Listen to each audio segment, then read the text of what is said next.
What's up, Struggling Nation? This is Unreal bringing you last week's recaps.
What's up, Struggling Nation? This is Unreal bringing last week's recap.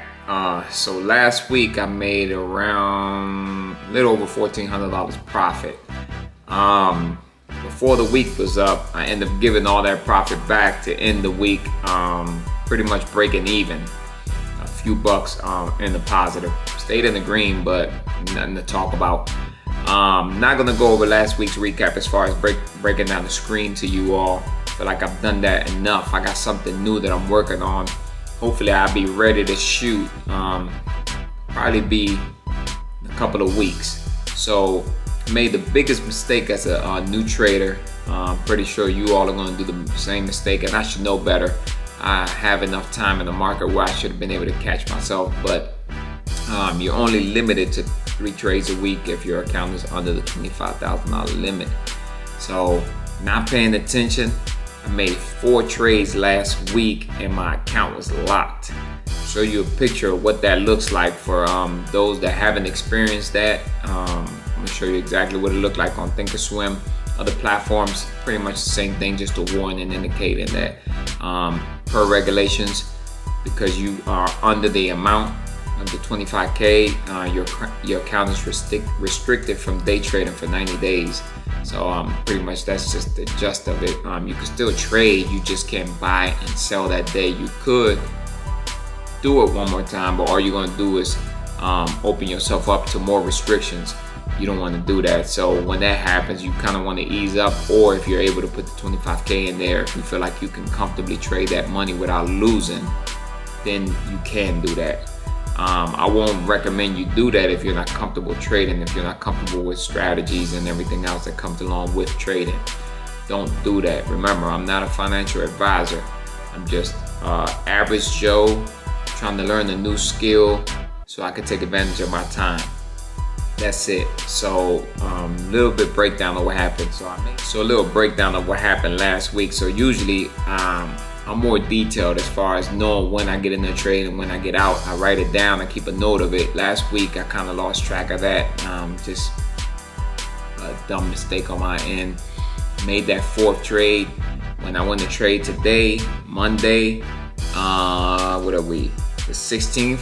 I had that warning up there stating that I couldn't trade. So I've come to the conclusion that so far as for me, and if you feel the same way, then you're probably exactly where I'm at, and maybe you might want to do this. I only recommend that you do this if you feel comfortable with trading. But I feel comfortable with trading enough now that I could try to fund. I'm not too far off the 25K.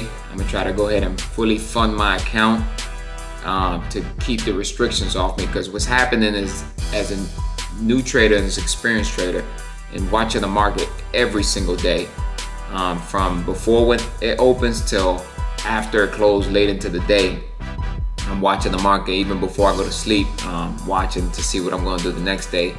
I'm comfortable enough that I could finish funding my account to that 25K and the restrictions and trade without that block that I have, because I've noticed that block, as a new trader, and you traders that are out there, please, if you're not experienced enough, don't put 25K in there. I did it, lost it, did it again, lost it, built my account up several times to that 25K and lost it.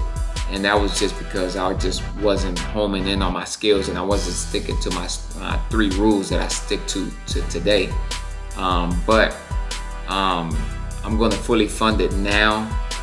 It's a lot of times in the market where I see entries where I should have got in. Let's say I make a mistake, because you as a new trader, you're going to make mistakes. And even experienced traders, I don't think nobody that's out there can say they don't make mistakes daily on the market. It's just about minimizing the loss of that mistake that they made. So I might enter on a contract, whether it's calls or puts, on an option contract where I have strategized, where I believe, based on my strategy, that the price is going, and price does the opposite. It traps me and reverses the opposite way. Well, if I didn't have that restriction, I could get in on that opposite way, because I already saw the trap. Even though I was in it and my stop loss was hit, I saw the trap. But I also see that the market's going back into the direction that it was intended to go. I could get back in and ride that in the direction it's going, make my profits, turn my L's into profits for that day. And I see that a lot throughout the days. You as a struggling trader, you're gonna get to that point.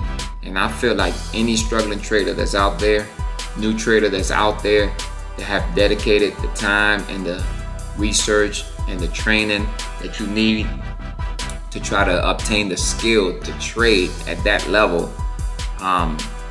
If you're able to fund your account, go ahead and fund it and try it.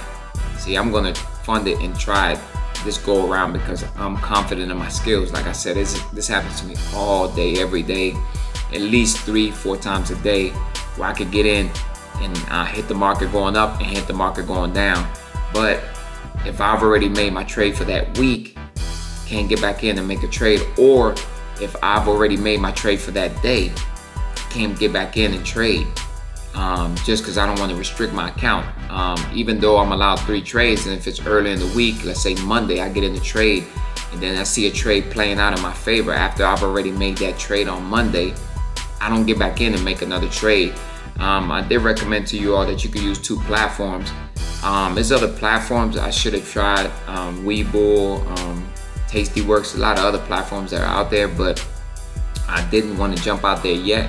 So I was using Robinhood, and the problem with Robinhood is the lag, man. Robinhood, the lag. I try to trade them today, and just the execution of getting in and out of a trade is, mostly for option contracts. If you're trading shares, I think it might be a little bit better.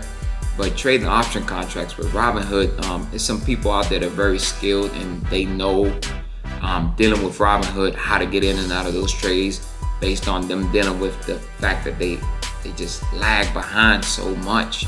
And I use an example. So if I make a trade, and let's say that trade is going against me, and I'm looking to get out of that trade at a loss of, just an example, of $5. With Robinhood, by the time I get out of the loss, it might be $10, $15 loss on that same trade that I was only trying to lose $5, which $5 was my stop limit. If I set a mental stop, not a physical stop.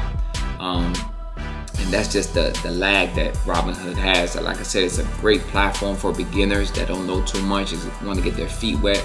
Robinhood was a good way for me to get my feet wet in the market, understand how to move and how to read the option contracts and stuff. But that lag is just horrible. It's horrible. I don't recommend it. The guys that I took classes with, they also kept saying you can trade, just don't trade options on Robinhood.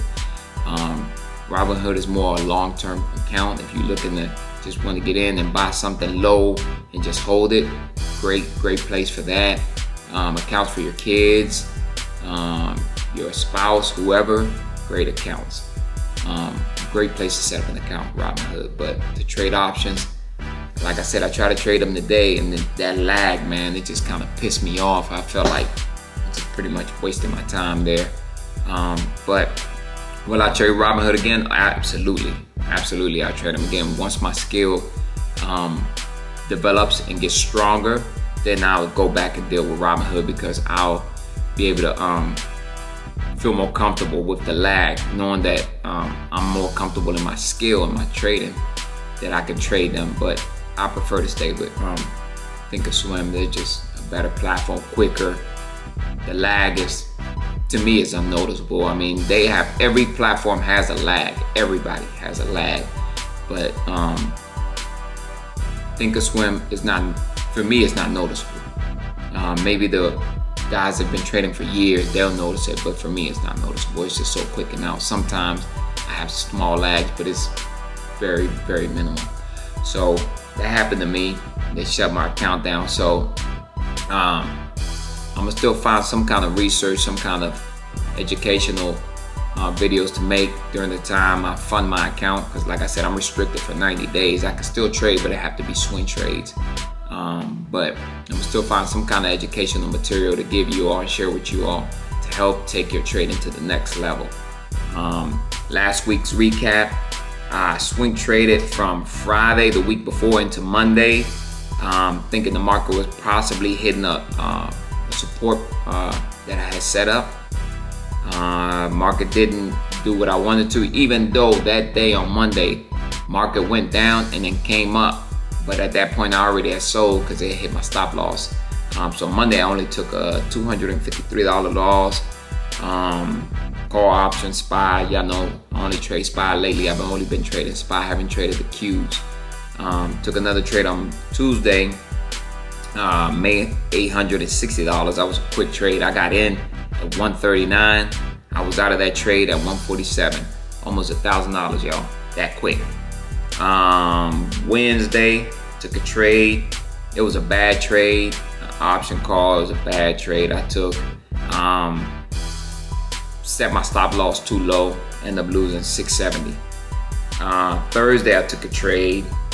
Actually, Thursday was a swing trade, so I saw what the market was doing, and I said, man, it has a potential to bounce on the following day. So Wednesday going into Thursday, took that trade. When the market opened on Thursday morning, saw that the trade was going against me. Stop loss was hit, lost 560. And then that same day, Thursday, which this was the trade that blocked and restricted my account coming into this week, took another trade, option put, bought it that morning, sold in like 10 minutes. And if y'all see, if I break down all my trades that I've made this year, usually like within 30 minutes, max an hour, 10-15 minutes is usually when I'm hitting my profits. You know, I'm hitting my profits, and you don't have to hold these trades long to hit these profits. That's the sweet thing about trading. The sweet thing about option trading is just, you know, they're in and out, but they move that fast. So as quick as you can make money, that's as quick as you can lose money. So you got to be able to move with it, and you got to be able to respect it. You got to be able to respect the market. So, you know, Thursday I made that last trade at 11:42, I made 580. So the 506 that I lost from the swing trade that I made on Wednesday going into Thursday, I made that money back, what, 20 minutes? 20 minutes later, well, it was about 2 hours later. I'm watching the market, I saw a spot, got in 20 minutes, made that money back, a little bit of profit. What? About $70 profit, $64 profit. So, nothing to brag about, but just sharing with you how quick the market moves and how quick you can get in and out. So imagine if I didn't have the restriction, I could have got in on another trade that day and made more money and end up actually clearing a little bit more as opposed to breaking even for the week. But that last trade, by them restricting my account, kind of woke me up and said, your skills and your dedication, it's about time that you have a fully funded account to go ahead and day trade full time without the restrictions. That's what I'm going to do. So when I start sharing my screen, what I'm working on now is going to be more of a live theme. I can't share live videos with you all on YouTube because I don't have enough views. So Hopefully you all are sharing this and it's helping you in some kind of way, shape, or form. And I could get the views up so I could do live with you all, and actually you could see what I'm doing, and I'm not just talking it. I don't want you to think this is a gimmick. So I'm gonna try to do something similar to live, but it's not gonna be live, and the video is gonna get posted that day after the market closed when I trade. So I'm gonna try to see how I put all that together and share that with you all, so you can see that what I'm speaking and what I'm telling you and what I'm sharing with you all isn't some kind of made up stuff. It's the real deal. It's a struggling trader on the road to success, sharing his journey with struggling traders out there on their road to success. We can all move up together. I wanted you to see the grind, the sweat, the frustration, everything that comes with trying to attack this market, because money is an emotional thing. Like, it's paper, but it's so much emotions tied to it that losing it is hard. And I want y'all to see it from before the success to actually being successful. So when you see me post up and say I made X amount of dollars, you know that you saw the whole journey. You saw from zero or losing. Last year I was losing. I was in the red all last year, and this year I'm in the green finally. I'm slowly crawling my way up. It's still a fight. It's still, get knocked down one day, 1 week, and come back the next week, fight, pick myself back up, and vice versa. But just keep the struggle up. Don't give up. Don't stop studying. Don't stop trading. Eventually you will get better. Remember, the only way to lose is to give up. So this is Unreal. Sharing last week's recap. I'm going to show you pictures of all my trades that I took last week, so you can see exactly what I'm talking about. And I'll show you the warning. You should have saw it earlier in the video of when they restricted my account. So this is Unreal. Signing out. See y'all on the next video.